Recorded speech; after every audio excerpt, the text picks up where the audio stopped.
Okay, so I'm going to start off just by giving a bit of an introduction to the project itself. So I'm just going to share some images with you here. So yes, just to give you a bit of background to the project itself, in 2014, it was late 2014, a group of women came together to participate in a collaborative photography project based on highlighting kind of socioeconomic issues affecting their areas of the city. And those two areas were Tigers Bay and New Lodge areas of North Belfast. Both interface areas of the city, which have seen a significant amount of impact from the conflict and still remain impacted by it to this day, I should say. The project came about because Eileen and I met kind of by chance. Eileen Weir, who is an absolutely highly influential community figure who does a huge amount of work in the area of kind of good relations, particularly in relation to women. Eileen is based in Shankill Women's Centre. So Eileen and I met at a conference on women's contribution to peace building. And we had a bit of a conversation, and I talked about myself and my interest as a practice-led researcher, and I have an interest in kind of visual practices, documentary, photography, etc., and the role that they might play in post-conflict societies, and particularly in post-conflict Northern Ireland. So we kind of thought about how I might bring that interest to some of the groups that Eileen was working with. And so she suggested working with a group of women. And we thought about what they were currently involved in, and they were currently involved proactively involved in kind of surveying the areas where they lived. The group of women in Tigers Bay, for example, had already been proactive in engaging their communities and kind of being sort of in an activist type role, engaging them in thinking about what they wanted to see changed or improved in their areas. So we thought I could sort of layer on top of that some visual elements to strengthen the work that they were already doing, hence the idea of the photography project. So we essentially sort of almost conducted an additional visual survey of the area as a means of highlighting issues that the group of women wanted to see addressed. And we wanted to do this on a cross-community basis, and we wanted to make it kind of socioeconomically based rather than sort of two tribes communities based type approach. So that's what we did. We partnered with a group in Tigers Bay, Lower North Belfast Women's Group, and we also partnered with Star Neighbourhood Centre in the New Lodge. As you can see in our image here, we published our first photo book in 2015, and we launched it officially in North Belfast at Duncairn Centre for Culture and Arts. And what we wanted to do really with this project was to think about some of the claims, the issues that we had presented and represented and lobbied for in our first photo book, and then think about where we are now, some 5 years later, and to think about what has been achieved, and there has been a significant amount achieved, but also what still needs to be addressed. So we came back together in October this year, and we recompleted our visual survey of the area as a means of kind of doing a comparison of what we did, what has been achieved, but also what still needs to be done. I'm going to hand over to Eileen now, who's also going to give you a bit of the introduction to the project from Eileen's perspective. Yeah, as Jolene has said, that it came together. We're introduced by another mutual friend at another conference talking about women's issues, and Jolene spoke to me, and at that time the women in Tigers Bay, as Jolene has already said, was actually doing a community audit within their own location. So we raised it, I raised it at the network meeting to see if the women would be happy to work along with Jolene in the project. And when we done that, Margaret from the Star neighbourhood asked if it would be possible that the Star could be included, the New Lodge area, because they had some different things happening in their area. And the woman from Tigers Bay and the network agreed that this was great, that we will do a photo book. But when we started doing the photo book, it was to be, the front of it was to be Tigers Bay, and the back of it was to be New Lodge area.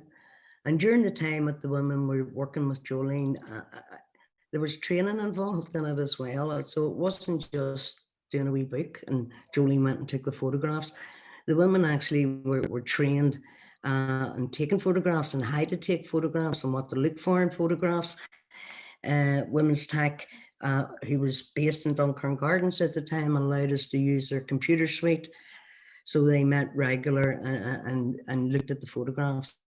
And when all the photographs actually did come back, we realized that there was a mirror image of both communities. And the photo book then took a new life of its own, where we done a mirror image of each community. And funny enough, the beginning of the book, the front cover of the book, was a photograph of both communities actually took. And it was at that time, when you see the original book, and Jolene will probably show you a slide of that the Titanic quarter was in the mist. And as far as the women were concerned, living in those areas, that's where it remained.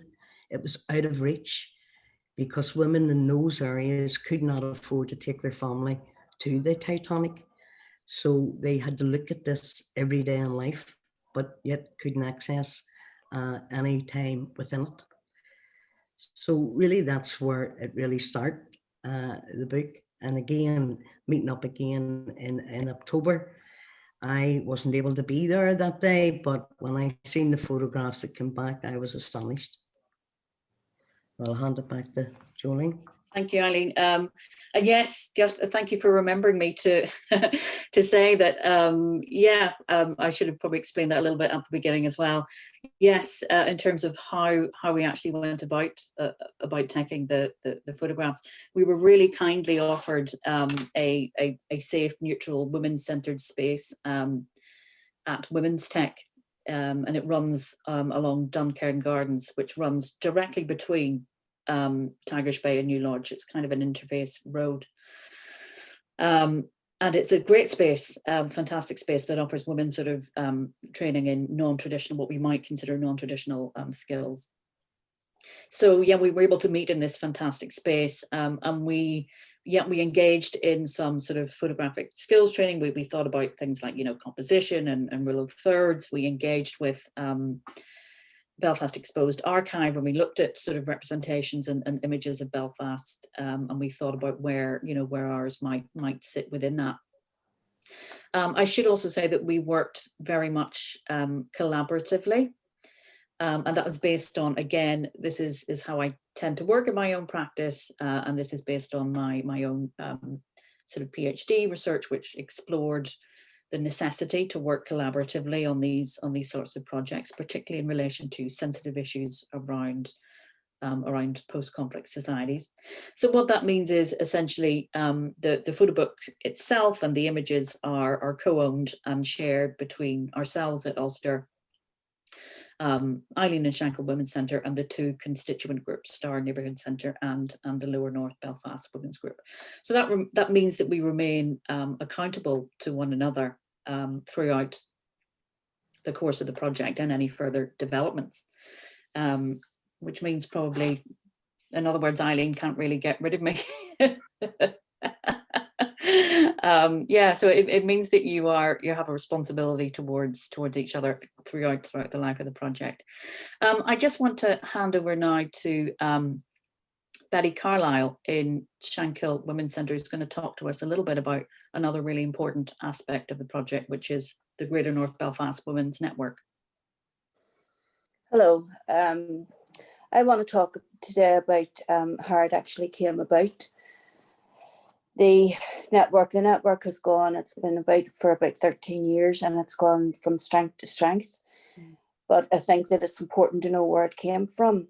Now, when I first started my job in Shankill Women's Centre as manager, we all meet, the managers of Belfast Women's Centres meet together, and we were always concerned about that there was no women's centre in North Belfast. There's one north, south, east and west in Shankill. So we wanted to try and capture something for the women of North Belfast.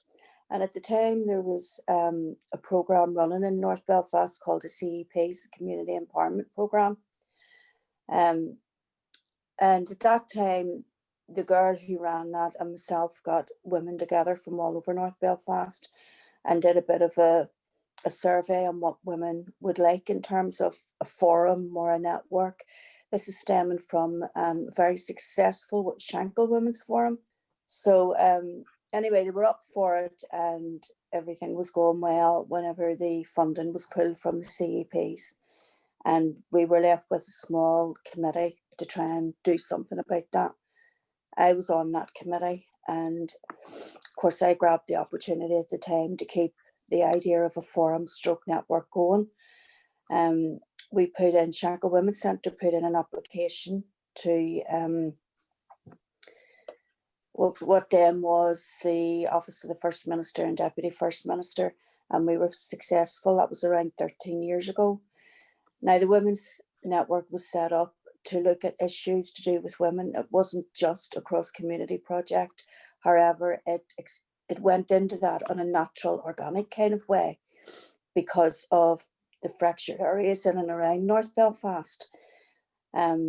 So the network has looked over the years, looked at many things, and this is one of the things I think that stands out from what they were, from all the different things that they did. There was that, and a memory for me is a really good debate on Brexit before we voted to come in or out. So there's I would call it like a virtual women's centre. They have use of all the different, Eileen has ensured that they have use and have connections with all the women's centre based women's groups around the area, and Shankill Women's Centre facilitates that. We also at the moment are looking towards, well, we have secured 6.5 million for a new women's centre, which will be purpose built for women, and that's going to be in Lanark Way, which is between Falls and Shankill. So in order to try and prepare some stuff for that, we want to have a cohort of women who will take ownership of this from the beginning. It's not even built yet. We have the land and we have the money. But Eileen now has reached out into West Belfast to try and create a West Belfast network. And that should help with ownership of this building. So Shankill Women's Centre is always looking towards the future in a very strategic way. And this was one of the things that we look towards and have been extremely successful. So I'm very proud of the book and very proud of today. So thank you. Thank you. Thank you so much, Betty. That's really great to hear. And yes, and really, I think really important to highlight the fantastic work that Shankill Women's Centre, has done for so many years and continues to do. And I think, that setting up that women's network particularly in North Belfast has been transformative. And the fact that it exists has made, kind of projects like this possible. So fantastic. Thank you. Okay. I now just want to go through, perhaps to give everybody a little bit more of a sense of kind of both projects themselves. And I'm going to show some of our key images that we just want to highlight. So hopefully everybody can see that. So Eileen's already touched on this a little bit before, but I just wanted again to reiterate the cover image that we selected for both the original photo book and again this follow-up that we're launching today, because I think it really is kind of sets up the key sort of theoretical sort of thinking that informed our practice. And particularly the photo book was intended, as I mentioned before, to complement kind of the activist approach that the women were already taking in, within their areas. And so it was intended to act as a lobbying tool. So when we went about taking the images, that framework was very much in our minds. So I'm just gonna, this is our original image here on the left, which Eileen has already explained. And for me, this was underpinned by that there was a lot of really interesting, kind of literature and research in and around this. One of my colleagues, two of my fantastic colleagues at Ulster, Steve Becker and Greg McLaughlin, wrote a really interesting book called The Propaganda of Peace, and they kind of thought about post-conflict Northern Ireland within its current context, and they kind of talk about how I guess the way that I guess the peace process was kind of sold to us was the promise that the dividends of peace would be our kind of integration or reintegration or establishment into the kind of the modern neoliberal kind of marketplace, from which we would all reap economic dividends. So I mean, we were interested in this notion, and I guess we wanted to explore it, and also so this formed our basis of our thinking, particularly in relation to this notion that peace will result in these economic dividends supposedly for everyone. So that kind of really underpins this first image, and as Eileen has already said, so we can see Tigers Bay in the foreground, and kind of almost as a sort of almost misty ethereal kind of background. We can see the Harland and Wolff Crane, and we can see the new Titanic building. So I guess what we're saying here is that the Titanic building, I guess, supposedly represents or has become almost iconic of this kind of supposed new capitalist Belfast, that from which we're all meant to reap these rewards and dividends. And we can see how physically close it is to Tigers Bay. It's only maybe about 5 miles away at the most, but yeah, economically it might as well be 1,000 miles away, as Eileen has already said. And we have that partnered in the background with the image of Harland and Crane in the background, which I guess maybe kind of represents what we might call maybe old Belfast, and that kind of old industry that we depended on, which was much more manufacturing, shipbuilding, that kind of sort of solid work opportunities for communities in those areas. And we seem to be transitioning more towards this kind of new service-led tourist type industry. So hence we had that framing of these kind of models of Belfast in the background. I was always also really interested in there's a fantastic article by Liam Dowd and Milena Komarova, and they talk about Belfast as a city of kind of multiple narratives. And they suggest that Belfast has been seen as almost the archetypal conflict city. They also talk about the narrative, one of the newer narratives of Belfast, as the shared city. And then perhaps this newest narrative of Belfast as the new capitalist city. So again, this image was, I guess, informed by that thinking. So we have the Titanic quarter almost representing this narrative of the new capitalist city, framed against these kind of areas that perhaps fit in with that sort of representation of Belfast as being kind of a conflict city.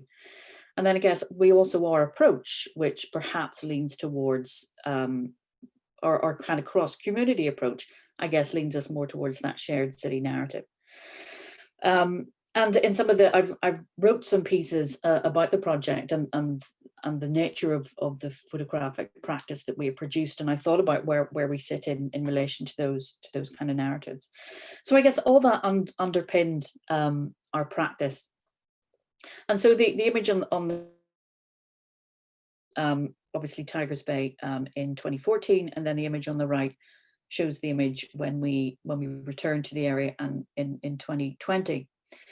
And as you can see, the previously there was derelict land on either side. This is Hogarth Street on either side. And one of the things that we lobbied on was the need for this kind of derelict space that could be repurposed for much needed social housing in the area. And so you can, the latest image there on the right shows that this has been achieved. Similarly, this is again I guess a closer image of Hogarth Street again on the left, and this gives you an example. This is how we lay it out in the photo book itself, as kind of juxtapositioning of images. So again, we have this derelict land. This is an example of the text that we include in the photo book itself. All the text was written together. So that collaborative process followed through in terms of the images that we included and how we framed the text. So when we made the original photo book, we all went and selected the images together and very carefully framed the text together. Eileen and myself as well always think very carefully about how we're framing everything. Eileen, I don't know if you want to say any more about that or the process or the images. No, I think you're covering okay, and I think that it was important that nothing was in the book, the original book, nor this book, that everybody didn't agree with. And we tried to make it that it wasn't about flags, it wasn't about anything that was going on politically within those areas, because the women themselves just wanted the areas to be safe and look good, social housing, and to have an area to be proud of. And nothing political was actually came up in it, because that's not what it was about. Yeah, and I think our view was, you know, as we're all very much aware, conflict is built on the foundations of socioeconomic inequality. So I guess what we're saying is, and particularly in our cover image again, what we're saying is, if this kind of gap, if this socioeconomic gap and distance remains between areas most affected by the conflict and this new capitalist city narrative that we're seeing, if this gap continues to widen, I mean, what we see then is the likelihood of you know, socioeconomic divisions, onto which are those kind of, you know, national identity type issues are layered in our particular Northern Irish context. If that continues, it almost solidifies those issues rather than addresses them. So I guess we're kind of making that we're strongly making this point that socioeconomic issues, I guess, addressing those are key to sustaining a lasting peace. So yes, there's again, that's another example of the right-hand side there of Hogarth Street, and again we can see one of the things that we lobbied for, which was new public housing, has been achieved there. Similarly, this is Halliday's Road in Tigers Bay, which we can see in 2014. This shows a very kind of dilapidated row of housing, which we can now see with the image on the right has been completely transformed. Similarly, this is in New Lodge, and again, this is an example of on the left-hand side there, one of the original images that we took of a street in New Lodge. And again, on the right, you can see how the redevelopment of housing in New Lodge has significantly improved. Again, something for which we lobbied. Similarly, another image there of improvements in public housing in New Lodge, as we suggested. This is an interesting image because, yes, although we, as I said, we didn't have an overtly political approach to the project, we were approaching it very much through the lens, literally and figuratively, of women and how we experience the areas in which we live. And so you see the image on the left here shows, you can see it's Tigers Bay, and you can see sort of New Barrack Flats there in New Lodge in the background. But this is a children's play park area. And if you look at the kind of the white flag just sort of in front of the block of flats there, that is actually a paramilitary flag. And one of our key aims in the photo book, the first version, was that we didn't agree that paramilitary flags should be flown around, particularly around a children's play park area. And I think this kind of shows how, you know, kind of city spaces are gendered and are almost set out as sites of a particular sort of masculinized, almost militarized control, which is something that I guess we wanted to challenge as well. So one of our key aims was, you know, we don't want to see paramilitary flags, you know, around this children's play park. So our image on the right shows the same play park today, and as we can see, if we look at that, it's kind of just towards the end there, we can see the paramilitary flags have been removed. Yeah, Eileen, or I'm not sure if you want to say anything more about that. No, I think you're explaining it okay, and it was a big achievement for again, that was done with consultation with people in that area, and it was great to see that the people had been listened to within that area, and now the play park is not covered in any amount of paramilitary flags, just the Union Jack, where before it was paramilitary flags, the Scottish flags, you know, it was a whole mixture of things. And now, you know, it is, and, you know, I mean, these flags were took, these photographs were took in September, where the flags were still being flew. So again, no paramilitary flags are, which was great to see. Yeah. And yeah, something again we wanted to highlight in the photo book, and we highlighted it around New Lodge as well. Maybe when we speak to Margaret later, she might be able to tell us a little about that. But we can see Barrack flats in the background there, and they are they do have kind of images of you know, male figures who were involved in the conflict here. And again, we were just thinking how it reminded us how sort of male narratives of the conflict really kind of dominate the areas, you know, in which we live, and that kind of absence of any kind of, you know, female iconography, particularly in North Belfast. We also highlighted in the first book and in this book the issue of barricades, and our original image here on the left shows that this is a gate that runs along Duncairn Gardens, the street that we mentioned at the beginning that almost separates New Lodge from Tigers Bay. And peace walls, as they're called, or gated entries, run along both sides of the street. And this is an example of one on the Tigers Bay side. As you can see in our text here, it's the only gate that's monitored by a surveillance camera.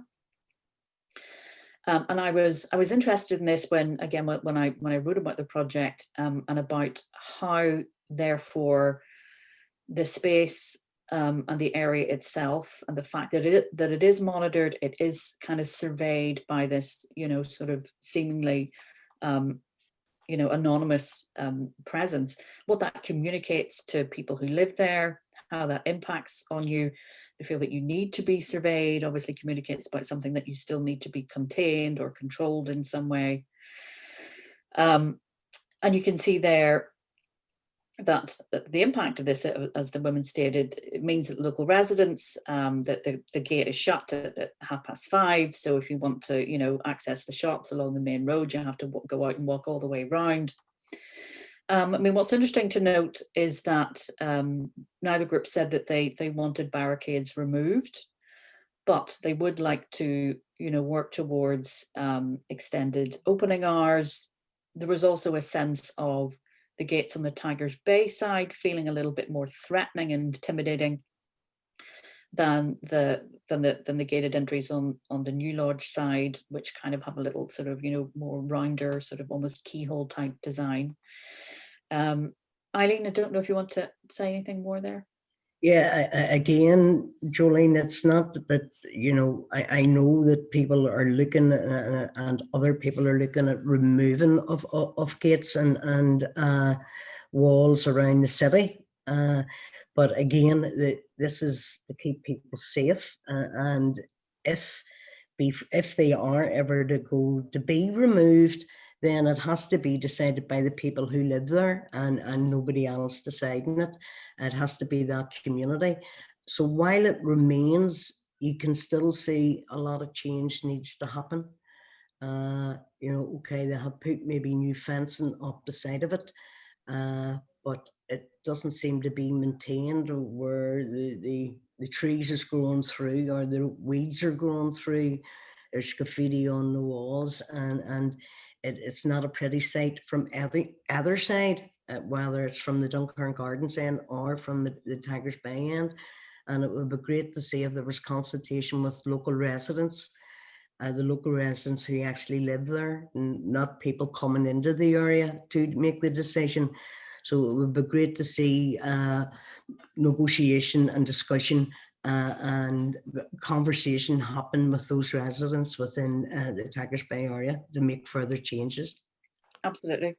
Yeah, and as Eileen has said here, so I guess what our latest version of the photo book shows is the significant improvements that we've made in relation to, kind of lobbying, around housing and the great improvements there. But we also wanted to highlight what still needs to be done.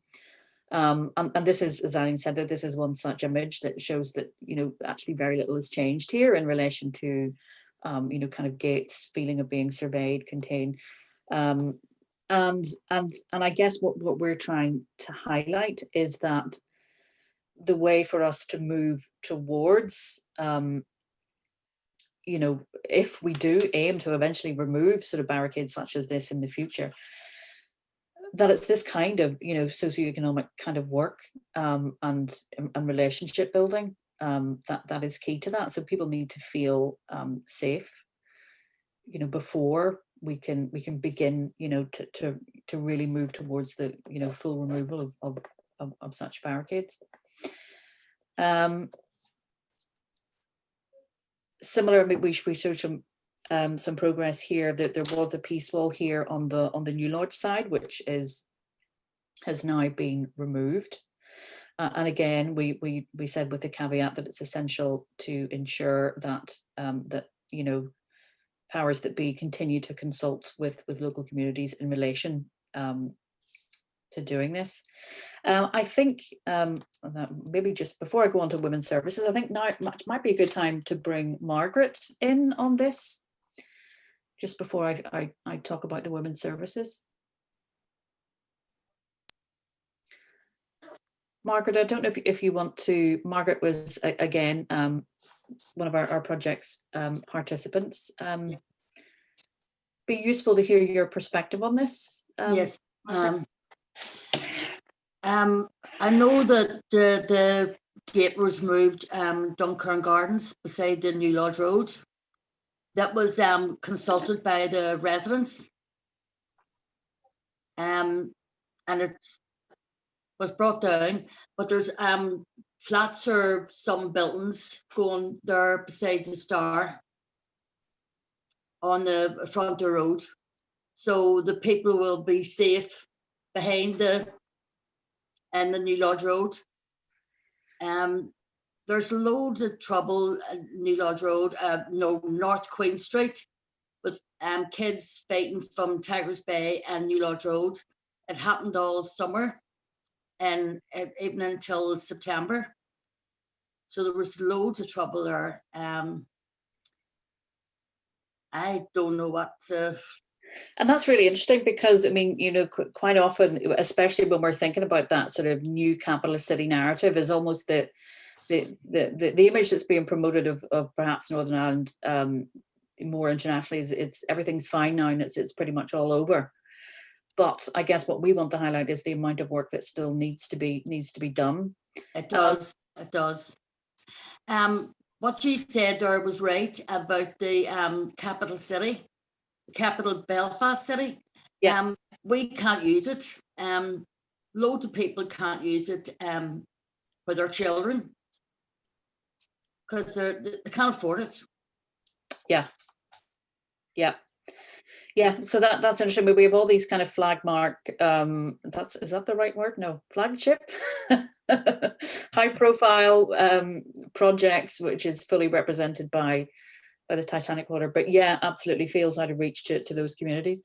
Margaret, could you tell us a little bit more about what it was like, for you as a participant of the project, just about your experiences of it?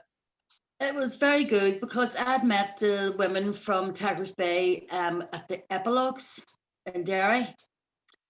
So we really met each other and we were very comfortable with each other. So I realised Tigers Bay isn't as big as New Lodge Road.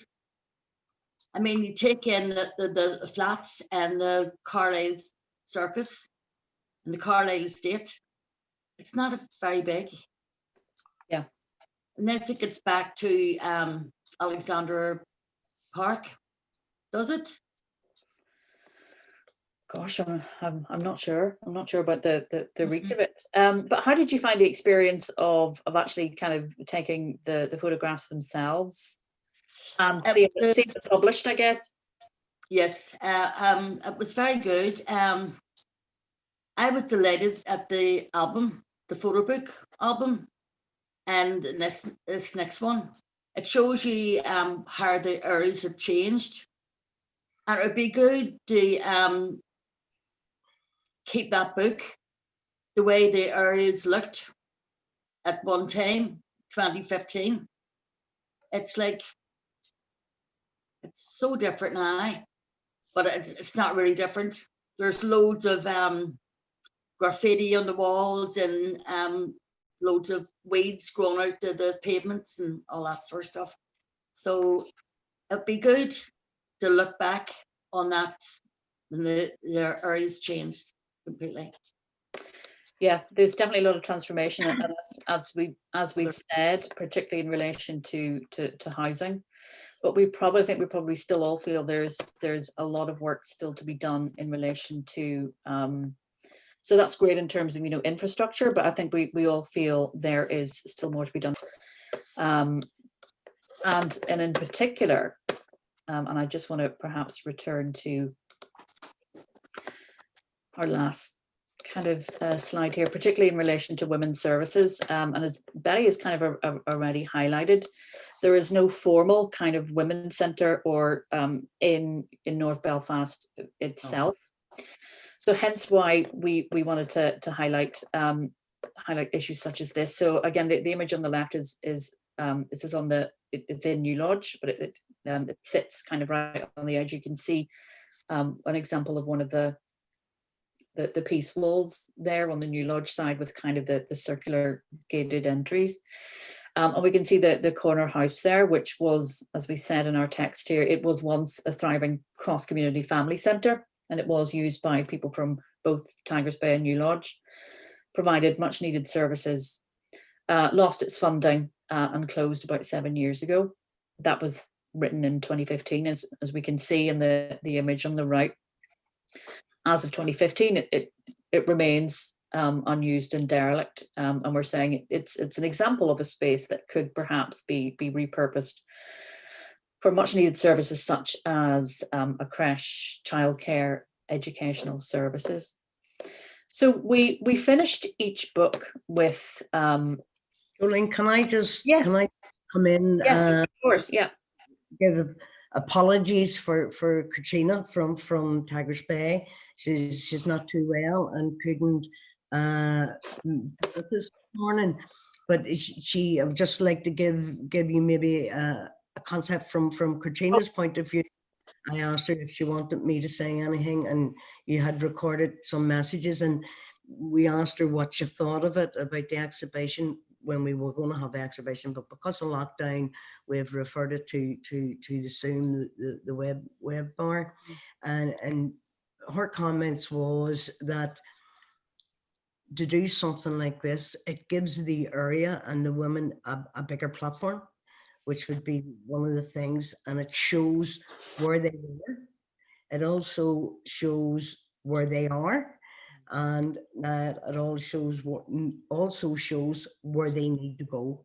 And those were things that Karina had said, that, you know, yes, it's great achievement that we can show these pictures, and we were part, and hopefully part of that change in that area. But there is still work to do, and sometimes bigger organizations takes things on board and it doesn't work as well as smaller organizations taking things on board who are community friendly and who want to work with the community and not speak at them, but speak to them. And I think, you know, if anything's to progress there, it has to be done from the grassroots. It has to be done from the bottom up and not from the top down. Absolutely, yeah, and that's, which again underpins why we took that, you know, the very strong collaborative approach to the project, and sort of about, you know, speaking with rather than to or for. And yes, just before I'm going to move on to hopefully, if we have, I think we have a few questions coming in, so that would be great. Before we do, I just want to again just to reiterate that the end of each photo book almost ended with a series of aims or objectives or things that we would like to achieve. And our most recent version ends in the same way. So we basically said that we've made significant progress, particularly in relation to housing. There's still significant issues that need to be addressed. So as we've already said, women's services.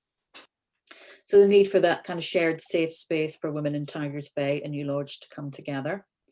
Activities, educational opportunities, such as a creche, childcare, youth facilities. An example of that might be reinvestment in facilities such as the corner house. Most importantly, we really wanted to highlight this as well, that they're in relation to representation and inclusion of women in positions of power.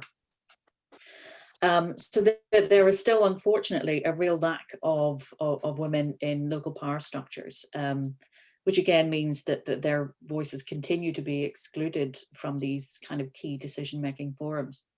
And that was again part of the aim of our project, was to, you know, literally and figuratively make women who live in this area, make their voices literally more visible and literally more audible in kind of the public sphere.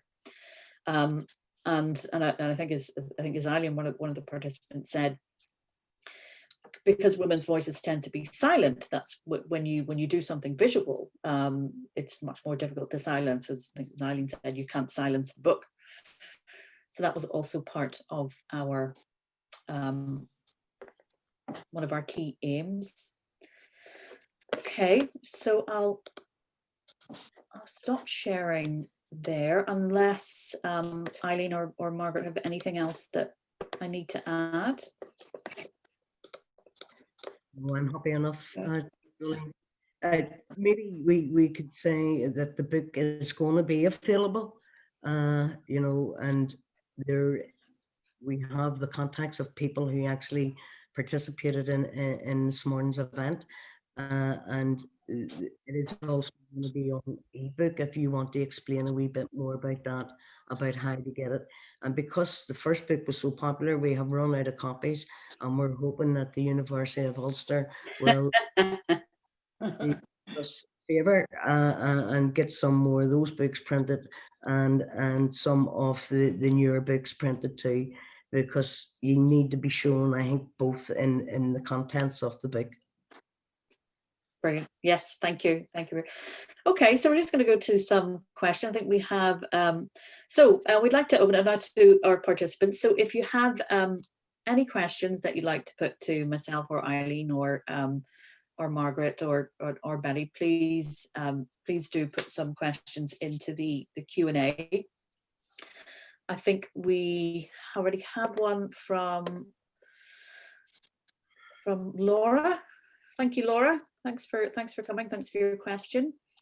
So Laura says, congratulations for such a fascinating project. I'm very interested in your participatory approach. When deciding together what images would be included in the book, was there any particular photograph that required a lot of negotiation because of what was depicted? Great question. Thank you, Laura.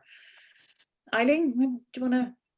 I would say yes, there was a few, and I'm trying to get my memory back for 5 years ago, but I can remember at the time in the areas there was a lot of murals, and not that there was very many murals came back from the women, I have to say, but there was one specific mural which was of the Belfast Blitz, and we had a conversation round that mural, and we discussed it, and I'm sure Margaret remembers that, and we discussed it, and at the time of the Belfast Blitz, that area was very much different in its makeup. The mural was in Tigers Bay area, but at that time when it was the Blitz, it was probably a mixed area, and we decided that we would put up that mural because the comment that went with that mural, I think, said it all.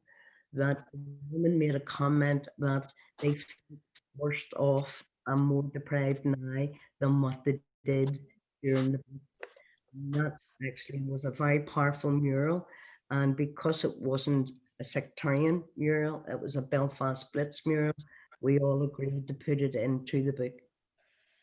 Yeah, because it kind of followed our, we sort of avoided mostly sort of the what we might call murals in relation to the conflict here. That was perhaps with the exception of the images of barrack flats in New Lodge, which kind of have kind of the hunger strikers names on the top. But that was more because we wanted to make the point about it, the iconography of the areas being gendered. And yeah, even within that mural of the Belfast Blitz Island, we wanted to make that point because it was a socio-economic point. And that's the angle that we were taking, and that's what we wanted to highlight. But even with that, we when I wrote a little bit about it, even in that, there's only one woman in that image, and she's just sort of playing a piano, and sort of placating. There's sort of soldiers and men. There's a postman and people doing men doing quite active roles. So even in that, there there was something quite quite gendered about it. Margaret, I don't know if you have anything on that in relation to, was there any images that required a lot of negotiation in terms of what we finally decided to include? I just remembered that Aileen was saying about the bits, but I don't remember anything about putting mirrors in. But I remember we chose to pick that front of the book, the Tigers Bay. It wasn't even Tigers Bay. You could have took it from New Lodge Road, but it shows the cranes in the Odyssey in the forefront. Yeah. Yes. So we saw that as kind of again representative of our socioeconomic approach, and as you say, it could be any area in Belfast or Northern Ireland that was highly deeply affected by the conflict, but has yet to really experience the supposed dividends of the peace dividends. Yeah, absolutely. Okay, so I'm not sure if we have any other questions. Thank you for your question, Laura. That was a really interesting one. Okay, we're almost out of time. So I'm just wondering, before I do the thanks, and I probably want to bring in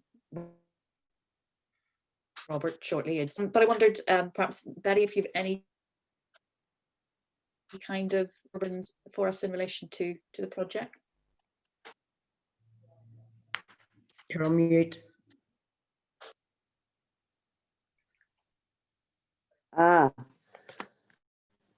So could you repeat that? I couldn't, you sort of broke up a bit there on what you were asking me. Yeah, so I just got a message on my screen saying your internet connection is unstable.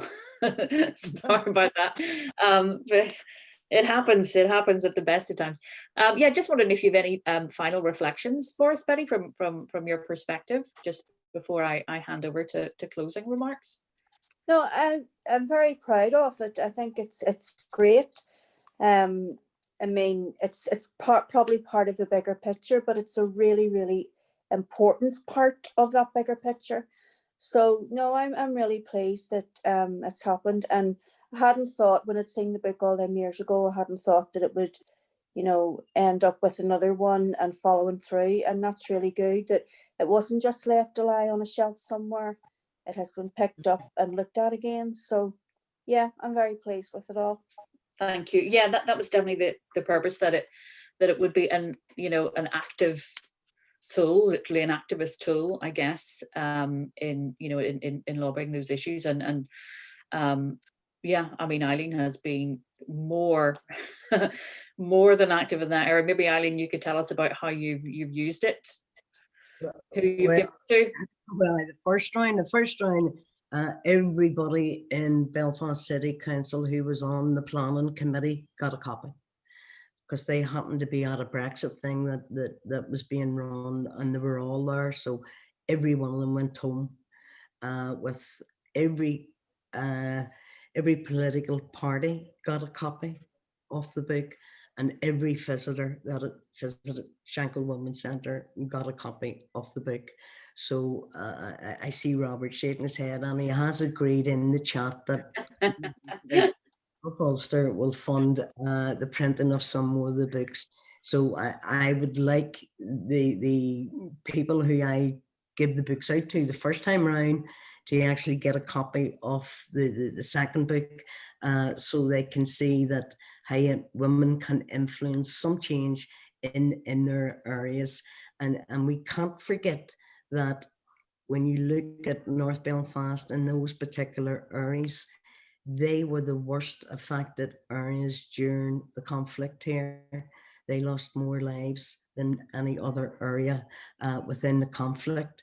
So it's great to see that there's maybe a wee bit of a dividend going in, but more of a dividend needed in those areas that suffered the most.